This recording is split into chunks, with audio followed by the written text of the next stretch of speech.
Some men don't start off angry, they start off lonely, rejected, invisible, and very often neglected in their childhood.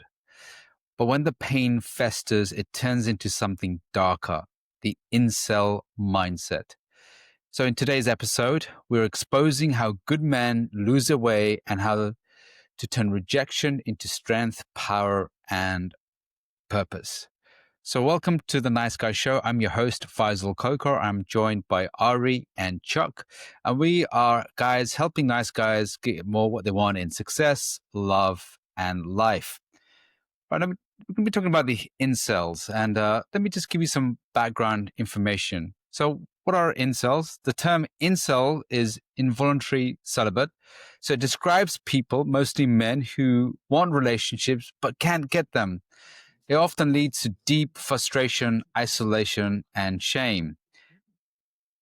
Incels have many of the traits that are akin to the nice guy syndrome, but they take it to an extreme level. They both crave connection, yet fear rejection. They both seek approval from women and feel powerless that when they don't get it. And the difference is that the nice guys hide their resentments, but incels express it, but not face to face. They express it and on social media. So one of the other traits is that mental health struggles. So studies show that incels experience high rates of depression, anxiety, and loneliness. So with little or no support, many of them live with their parents. They lack meaningful connection and purpose. So guys, why are we in a situation? Why are we in a place where we have a lot of incels that are, lonely, desperate, needing connection? Let's start with you, Chuck. Well, it's a really big question to try to answer, and I think that it's systemic. It starts in childhood. I think, even if we look back a few generations ago, sort of asking the question: is this something that's a new problem, or is it something that's sort of always existed, and when there's just more of an awareness of it today? And certainly, there's seems to be more of this, and quite possibly it's also just due to the fact that there's like this economical change. I mean, it's much more difficult for somebody to buy a house or to you know uh, have sort of the same things that their parents had. So I think, if you're already sort of starting out sort of dependent on your parents, and then you're living with your parents, and then you can't really find maybe a job or a career that pays enough for you to be able to move out on your own, it just starts becoming less and less desirable, I think, to somebody who's looking for a partnership and building a life together. And I think there's probably just a part of it's a depressive cycle. I can't find connection, and so it makes me depressed. And the more depressed I am, the harder it is for me to find connection. Um, and then I think there's the issue of like, used to be that we would go out and get our dopamine fix and connection fix by being around other people. And now it's gone inward, and we're on the screen quite a bit and playing video games or connecting in ways that are different than the way our parents used to connect. So I think it's a very, very layered issue, but certainly one that, you know, um, I guess it comes down to the question of, are you happy? And if you're happy being an incel, great. And if you're not, then change it. But I think most of the evidence would indicate that in the manosphere, these incels are, as you said, Faisal, kind of angry and bitter, and they go online to express their anger and bitterness towards the opposite sex. Yeah, you raised a really good question, which was, had they always existed, or is this a new phenomena? What's your take on it, Ari? Yeah, I mean, it probably always existed to some extent, but I think it's also a function of our online age, and that, kids are spending vast amounts of time online. I look at my son, and if left to his own devices, no pun intended, he would spend the entire day on his phone. I didn't even want him to have a phone, but that's a side note. But yeah, I mean, their exposure to um, what should be happening, like what their life should be like. It's informed by things like YouTube and porn, and Instagram. And, we weren't inundated with all that when we were coming up back in like the 80s or 90s. Um, it was a different media environment. So I have to think that that's an important piece of it. And then with the, online, people can really kind of silo themselves into different communities. And so, there wasn't an incel community when we were growing up, um, to identify with. You couldn't necessarily find other people like that easily. Maybe there's another guy who goes to your high school, or that at your college, that's like that. But there wasn't just like a message board where you could go for people who were feeling disgruntled.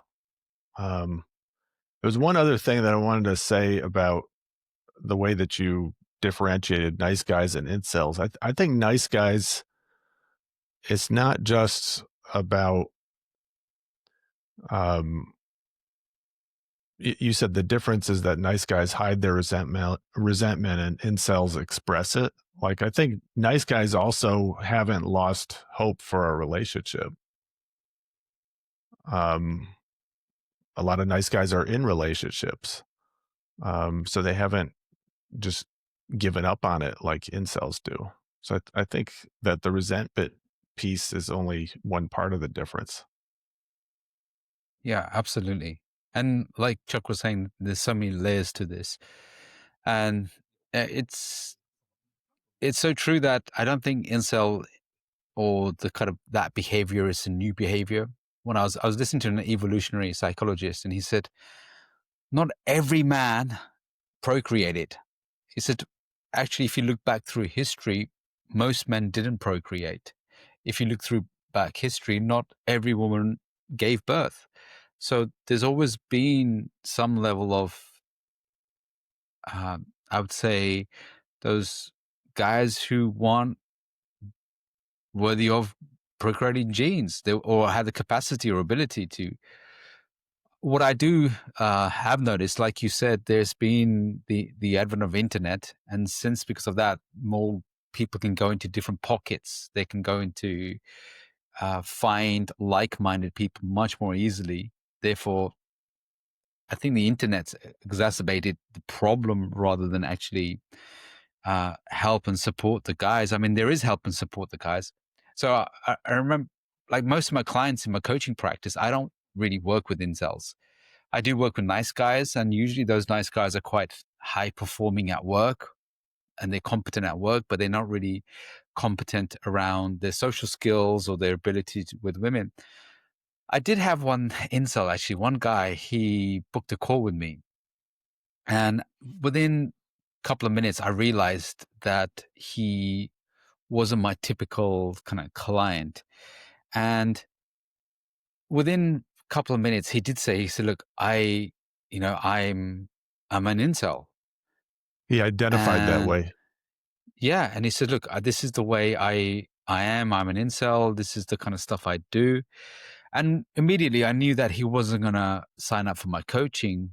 But then what I did was I said, okay, I said, this guy, I'm really curious to learn more about him. Let me see what I can do in the call. So I continued the call, and I learned a lot about his life. And it was so sad because I felt like he was early 20s, maybe early like 24.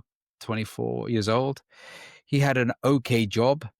He came from black ethnicity, so black color, and he was really isolated and socially struggling. He had a bit of family around him which he connected to, and the problems, the pains that he was telling me, there was part of me, there was a lot of helplessness in him. There was a lot of lack of connection, lack of support. And I could feel that the guy hadn't been supported enough, understood enough, and he isolated himself more and more and more. And you can see the pain and the stories he was keep ruminating himself. And as we were having this conversation, as we were connecting, I really wanted to give him a different experience. I wanted to show that the world doesn't have to be the way he sees it. So I spent more time helping him be seen, being connected, and give him that understanding. And by the end of the call, he kind of propped up a bit more. He opened up a bit more. There was more energy and life energy in him. And I knew that of course, that wasn't going to be enough to make a significant change in his life. But it was just that society had forgotten him. And he was really angry about that. Deep down, I could feel that he was a really good person, and he didn't want to be tarnished with all the pain and the hurt. But really underneath, he was a really good person, but he was just so misguided. And he spent all his time on social media listening to the same thing. And, I've been in that cycle as well, when you're listening and you have this echo chamber of just your bias. And there was nothing to take him out. There was no understanding. There was no sympathy. And he was saying that a lot of people give him a lot of hard time about it. He goes, especially women. He said, as much as men can be cruel, he said women can be very cruel. And he goes, I feel so not understood. I feel not heard. And he didn't exactly use those words, but that's what he was trying to convey. Are they being cruel? Like, is he labeling himself as an incel around other people? Do they know that he identifies that way, or is it just their treatment of him? Both. I think there were some aspects of him that maybe it was like a secondary gain. Maybe it was something he was getting out of it, just to identify as like, I'm an incel, I'm helpless, feel sorry for me. I think there was that part of the story that he was telling himself that got him attention, that people thought, oh, if he understands my problems. I think there was that part. But other parts were that he wasn't a big socializer, and you could tell that he wasn't very sophisticated in his social and communication ability, because he spent indoors with tech all the time, so he didn't have that practice. But he says that when he did meet like women from friends, so he would never go up to a woman. He was so angry at the fact that the women never gave him a chance to get to know him.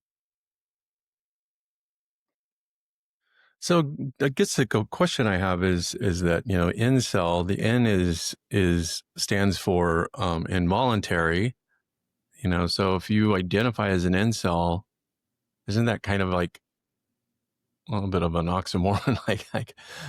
It just seems like just the word incel and identifying with the word incel is like, I'm just a victim here of my own circumstances.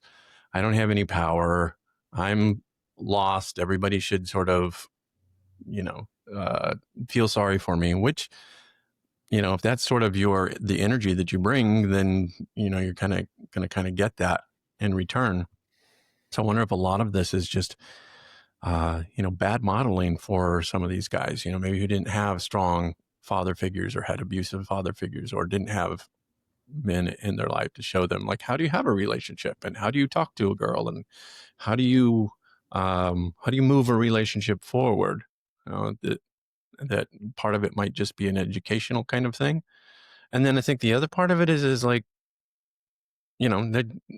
as many incel guys there are, I'm assuming there's just as many incel women out there who have a similar experience. They're not 10s or 8s. They're maybe like they're 4s or something, or even lower. And they're having a difficult time too. And so I wonder if some of it is, if you're a 4 and you're going after a 10 and you're getting rejected because you're sort of playing outside your league, like, that's when we lost Faisal. So we'll just continue on here and see if Faisal comes back.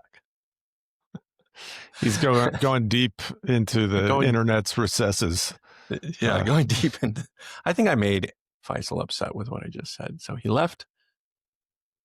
He's rejecting. We were rejected, and for that reason alone, I don't think that I'll probably continue doing this type of. I think I'll just be an incel when it comes to podcasts. No one wants to hear what I have to say, so fuck all of you. I want to hear it. Keep going. You want to hear it? So there, new message from Faisal. Carry on. Carry on, blokes. He says. All right, we'll carry on. Carry on. He was the one that was leading this thing, so. I was doing some research, and there's in incel culture. Yeah.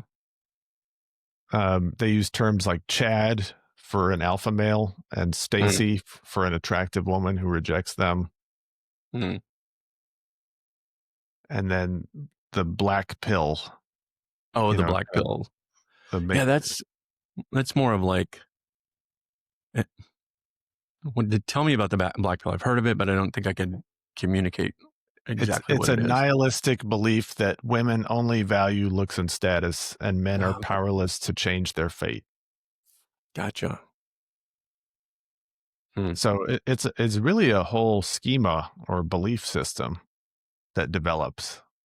But again, it sort of puts you in this victim state of like the powers all belongs to somebody else. I have no power for myself. Therefore, sort of like I will take the power of being, it's like this power and powerlessness. You get to play the victim. Yeah, the victim mindset is very strong. Mm-hmm. And it's hard to get out of that. I mean, it seems different from nice guys. Like, I mean, we generally work with nice guys who are quote unquote recovering nice guys. So right. The whole framework around nice guys, at least the way that I think about it, is that with nice guys, you're identifying traits in yourself, but there's a whole journey to becoming this integrated man. Right. So there's hope embedded in it. And there's a path too. There's like, okay, here's the things that you do, where maybe with this sort of incel culture, it's more of and I don't know enough about it, honestly, to really speak clearly to it. So I'm willing to be educated on this, but it feels like it's a little bit more of a, kind of like this, I'm just going to give up. Or I think like you're saying, the nice guys tend to say, okay, I see this in me. I want to change. How do I change? And it's basically about becoming more integrated, which is more self-accepting and self-loving and love towards yourself, and not being in that victim state. That's right. And connecting with other men, getting therapy, getting coaching, men's groups. Yeah. That these are all talked about in No More Mr. Nice Guy. Yeah. So, yeah, I don't think it's just the commonality of resentment and how it's being expressed. I mean, unless if you're discovering being a nice guy just purely from YouTube content, then maybe you could view yourself as just I'm rigidly, like this is all I am, and I have to play this role the rest of my life. Yeah. I think when I saw, I read No More Mr. Nice Guy the first time, I identified with all the stories and the men in the book, and saw myself in those men. But the hope that the book laid out was there's a different path that you can take. You don't have to stay stuck in this nice guy syndrome. And it sort of feels like with the incel community, it's sort of like you just have to give up and realize this is your fate, and don't try to achieve anything more than who you are and what you are, and just stay resentful towards 50% of the population who you feel rejects you or doesn't give you the time to. And a flip side of that, I always wonder is, as a therapist, like how much of this is just projection? You know, how much of it is like, I'm rejecting other people, so yeah. I guess one way to think about it is they're basically nice guys who've stopped trying to be nice. Yeah. Nice guys who just kind of like said, I'm going to stop being nice. It hasn't got me anywhere, but I'm just not going to try either. It seems like it's probably a continuum.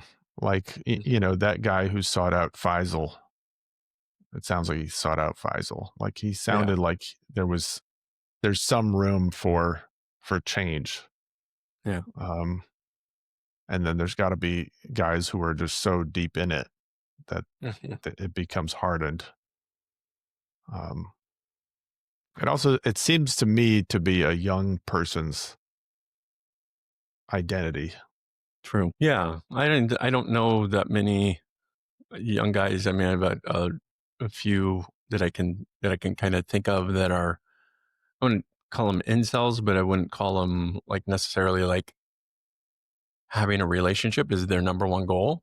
Mm-hmm. And I think maybe that's changed a little bit too. I think when I was coming up, it was like you got married, you had a career, you had kids, you bought a house and raised kids, and then you retired. And that was just kind of like rinse and repeat for every generation. And that seems like now that it's less about getting in a relationship. It's a little bit like, it's kind of a bad analogy, but like, it seems like a lot of teenagers or those coming up who are, it's like getting a driver's license.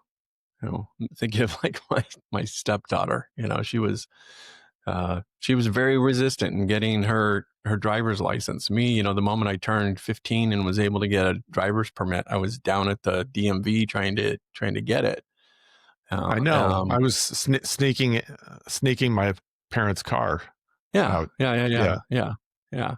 And so I wonder if like, the norm is less about like creating a relationship, and maybe like, I think this is possible too, where the kids look at this and they go, and by kids, I don't know, like somebody that's, younger than me, look at it and go, why the hell would I want to be in a relationship?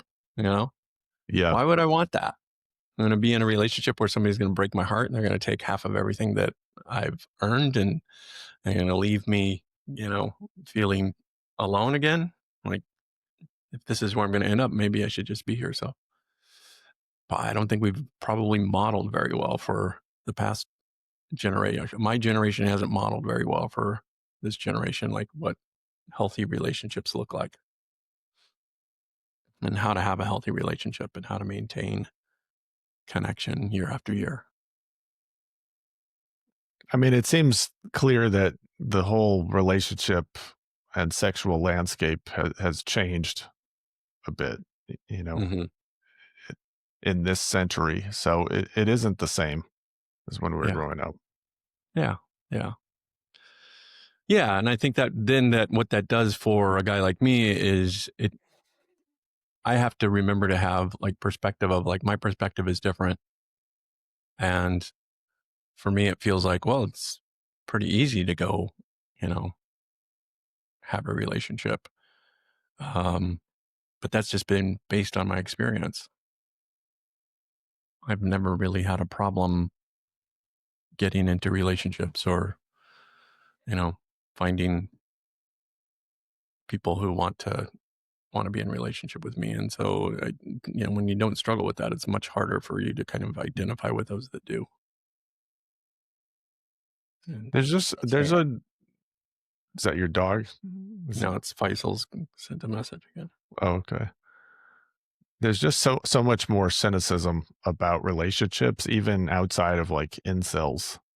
Mhm. Just cynicism about dating apps, about the Yeah. opposite sex, about marriage. Yeah. Um, people feeling like they can't afford, Mhm. um, afford kind of the married lifestyle Mhm. or afford a house. So I think there's kind of a overall cultural sense of helplessness and victimization. Yeah. Yeah. Well, and that's kind of like the bottom line of what nice guys tend to be, and probably incels too, is like the victimization of like, I just, so victim would be somebody like, I'm just disempowered to change anything in my life. You know? And that disempowerment sort of keeps you stuck, I think. And then maybe there's a part of it that's like, gotta accept my limitations. You know, this is what I'm capable of. So, So what do you think is the way to address the incel problem? What needs to happen? Probably needs to be a book, like No More Mr. Incel or something, right. Yeah. Well, I guess the first question is it a problem that needs to be solved? You know, going back to, I think, if you're happy being an incel, be an incel, man. If you want to be in relationship with somebody and you feel like you can't, then, I would suggest that maybe that there's some limitations in your thinking, limited beliefs and things around that nature. Yeah. I I'm don't going to know. take a Sorry, I stand think and it's really, say it's a problem. yeah. These are people who are not happy. Okay. I would agree.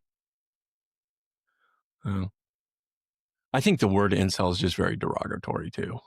I mean, it's a very bullying type of term. Like you're celibate not by choice, but because there's something wrong with you. But these are people who are using it on themselves, right? Mm-hmm. Yeah. Well, here's another thing. Like sex, yeah, it's good, it's great, and everything like that. But it's not the number one thing in life, man. I mean, it seems like it if you're not getting it, probably. But Mhm. like, at my age, it's like, sex is, it's kind of like, you experience it so many times and it's like, Are you going to ruin sex in this I'm going episode? to ruin sex. Chuck ruins sex for all of you guys. Think about it like this. So, Wait, don't episode 124, Chuck Chuck ruins ruins. sex. Yeah. Here's the thing. Anything is only so good. All right. So a few weekends ago, I was out with some friends and we went to like this Michelin star restaurant. And, the bill was over $150 each. Right. And I wasn't even full by the time the meal was over. Right. It's one of those where you want to go to Burger King Yeah, afterwards. basically. Yeah. Yeah. And yeah, it was good. It was good food. All right. But it didn't blow my mind. It didn't like level me up in some way. It wasn't like, oh my God, I can never eat at a restaurant that's not a Michelin star restaurant ever again. And it just got me thinking like food is only so good. You can't get past a certain point of tastiness. And I think life and sex is even that way. There's a part of it's like sex is only going to be so good, but we're chasing this dragon of like, oh, there's got to be something more. There's got to be this other level. Oh, there's got to be something that's like going to, like, oh, if I do these tantric exercises, it's going to blow my mind and I'm finally going to get to this place of nirvana or something like that. And it's like sex is as good as you make it, and I don't know. There's nothing wrong with sexually satisfying yourself, man. Like you can be you don't have to actually be celibate. You're You can talking about actually, masturbation. yeah, Yeah. which I'm assuming most incels probably practice. But I think this idea of like, oh, I've got to have a partner. Not only do I have to have a partner, she has to be a 10. And not only does she have to be a 10, sex has to be a 10 every single time. And we put so much expectation on the quality of what sex is supposed to be that, I don't know. It's like, it's not the only thing. Well, I think modern internet culture has also increased our feeling of emptiness, of FOMO, that Mhm. there's more that we're not getting. It increases the amount of comparison that you can make. And Mhm. you're making comparison nowadays Oh, yeah. to AI people even, Totally right. Yeah. like AI women, like Right. they're all over the internet now. So you're in a state that's not really reality. Mhm. If you spend your time, if you spend a lot of time on social media, I think Mhm. that's really toxic for people. So Yeah. um, we have to break out of that cycle of emptiness and trying to fill up the self with experiences. I think Yeah. that's part of what you're getting at with the Michelin starred meal, Yeah. maybe. Yeah. Um, Like there's really great experiences out there, but it doesn't have to always be, you know, this ideal. I think we put an ideal on sex and we put an ideal on what, a good relationship is and those kind of things. And that what happens is whenever we have an expectation, this is the way something's supposed to be, and life doesn't give us that, then what we have is a resentment.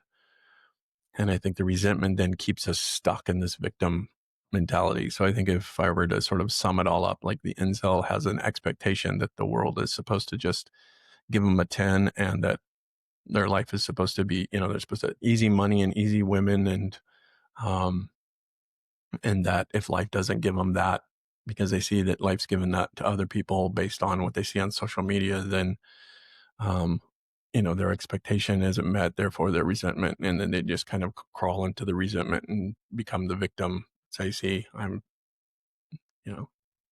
And again, guys, listen, if you're listening to this and you're more skilled at the knowledge of incels, you can call me out on this shit because I don't necessarily know. I'm probably talking on my ass, but also just feel like from my own experience in life that it's really easy to fall into a state of victimness, a state of comparing yourself to other people, a state of expecting like you're supposed to have some sort of level of success, whether that's in business or with women or whatever, you know.